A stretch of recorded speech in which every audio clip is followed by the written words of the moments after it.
Tonight, the Supreme Court has some decisions to make. And by the end of the month, they have to decide on a crucial part of Obamacare: insurance subsidies for millions of Americans. What would it mean if it's turned down?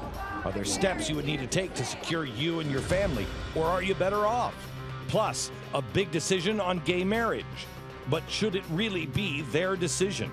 Are all of these rulings just another play to gain more control over you? We must prepare to stand up for what we believe and disagree with the government if we feel it's unjust.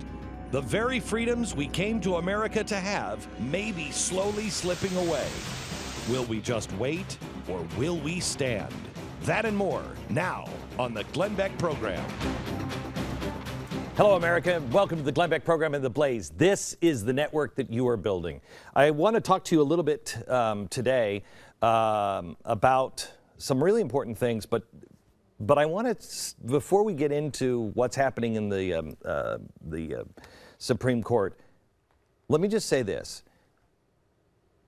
Charlotte and the people of South Carolina have just put a giant win in the good guy column. Now, today, I was on the radio and I started feeling like, geez, man, we're up against the wall again, because they immediately shifted the argument and went to something else. They're doing everything they can to divide us.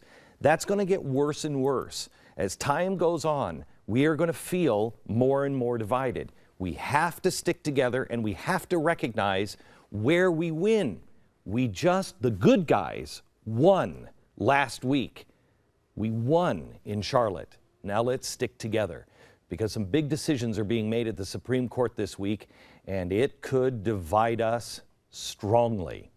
Some of the things that are happening at the Supreme Court, the consequences of these decisions and the reach of these decisions has the capability to affect our daily life, the daily life and the decisions and the things that you have grown accustomed to for decades. But there is a much bigger theme here that we need to look for, and that is the government is on a freight train of control, and it is out of control and picking up more and more steam.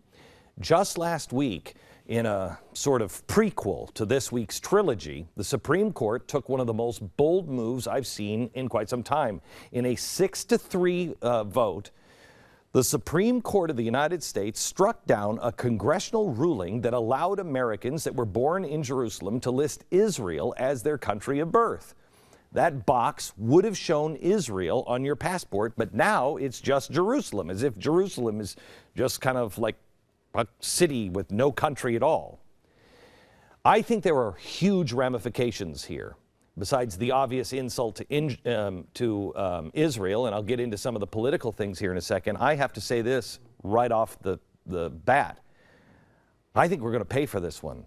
I'm a God guy, I'm a faith guy. If you're not, that's totally cool. This is one occasion that I wish I was with you, because as a God guy, this is as big to me as when the Democrats denied God 3 times during their convention. That was just not a coincidence that they denied him 3 times. I'm sorry, I just don't believe it was a coincidence. This one, we are told, if we stand against Israel, what will happen to us? This is the United States government. The government, George Washington made a contract. We're in a covenant with God. Us and the ancient nation of Israel. Those are the only 2 that have this kind of a covenant. We will pay for this one. Things are going to get tough. Now, let's look at it politically in the material world. The official United States position is now that Jerusalem is disputed. It's now law. The United States, the president, can now use his official foreign policy, and there is no congressional check to that. This despite the fact that Israel was unified west and east back in 1967. We've not only told our own citizens, we've told God and the entire world that a sovereign nation, an ally for that matter, Israel, cannot choose their own capital. This week, the Supreme Court will rule on a handful of cases. That one was a big one.